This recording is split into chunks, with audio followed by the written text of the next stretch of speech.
Hello guys, good morning and lalabas ulit tayo papunta ng Batino. Tingnan natin yung aftermath ng bagyong Uwan. Ang lakas ng hangin mula kagabi mga 10 hanggang madaling araw. Lakas pati ng ulan, bugso yung hangin, grabe. Tingnan natin kung ano yung mga nangyari sa daan. Si Kuya kasi nasa gitna pa talaga eh. Ayan o, parang naman masyadong damage siguro.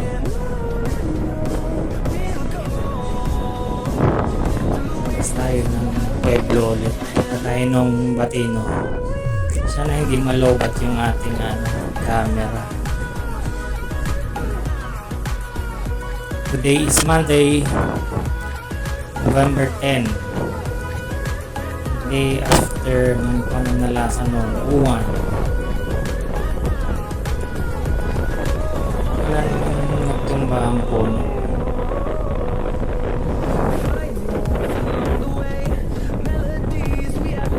Grateful Sun Hardware.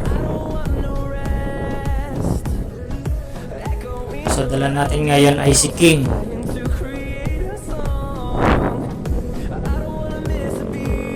Bukas pa rin yung fruit stand ay yung meat and fish.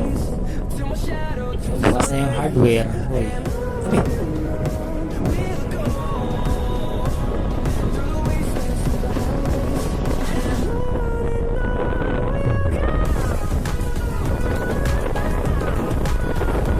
Walang pasok ngayon eh, hanggang bukas. Basta basura.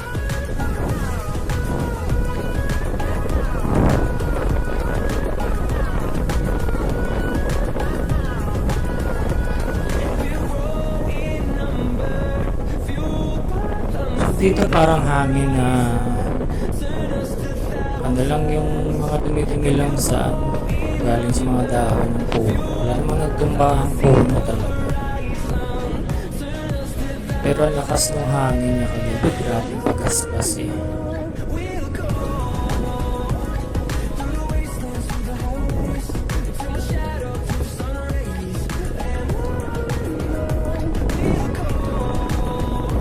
Nasa gitna na kuya, ayaw ko nang mag-busina kasi ang liit ng busina ni King.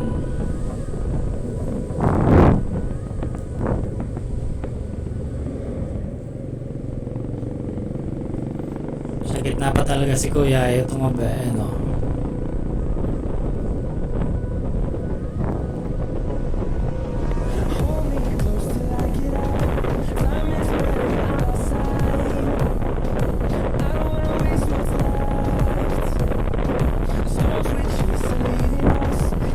So good. Yun, mga puno. Hindi pa rin naman. Wala namang nabaling sa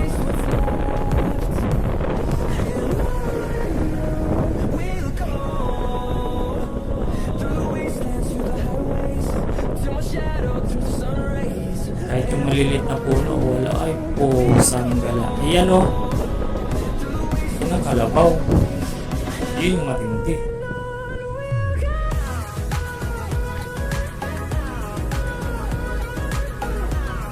Tayo dito sa Philinvest Private Road.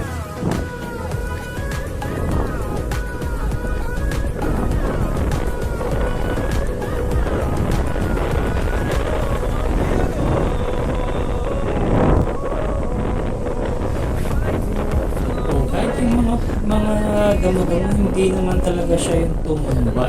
Walang sign na malakas talaga yung hangin. Pero doon banda sa bahay, grabe ang pagaspas. Tumba yung mais eh.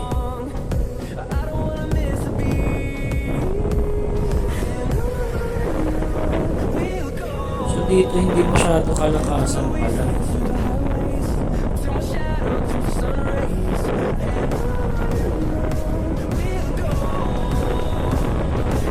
Yun.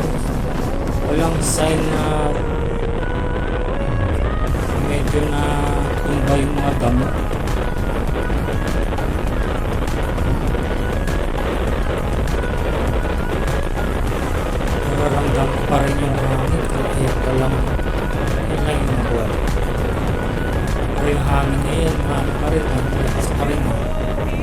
medyo natatangay tayo kahit malaki na nga yung gamit natin motor eh. Yun lang, yung galing dyan ayaw nyo kasing tumingin eh. Labas na kayo ng labas.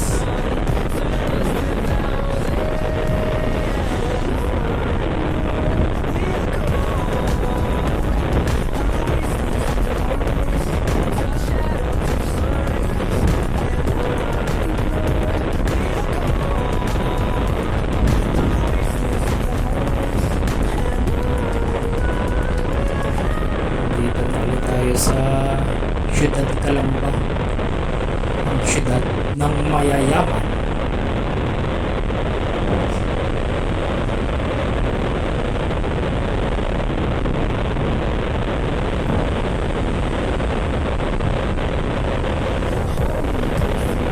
Isira tong yung ko speedometer ko kasi one time nilagyan ko siya ng cellphone plus 10 yung kanyang takbo. Hindi ko pa nasusubukan dun kay Red Salt kung tama siya versus dun sa cellphone na speedometer ng cellphone sa G-Max. Pero ito plus 10 ang reading niya. Sure kung tama o parang wala naman talaga siya ditong damage siya dahil sa bagyong uwan. Wala malinis.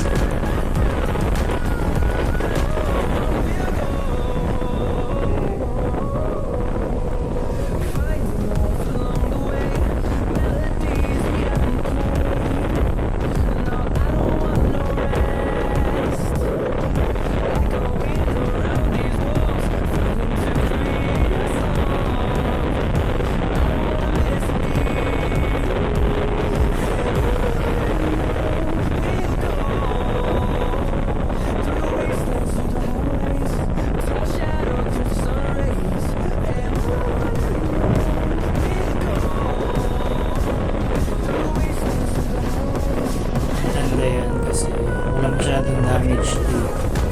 Kawawa yung sa ibang lugar talagang flash flood na naman Pinalbo na kasi yung kabundukan siguro doon sa mga area na yun plus yung flood control pa. Dito kahit maulan, konting ulan lang yung stagnant talaga yung tubig dyan hindi na inayos. Yan, stagnant talaga yan dito sa may may tulay.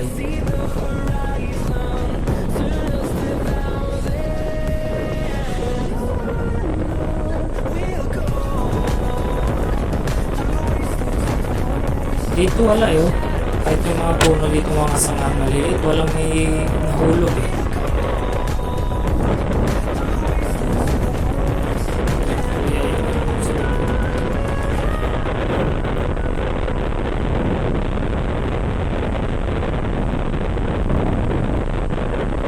Good thing, so medyo mahina lang yung tama dito sa may bandang Bubuyan, Batino.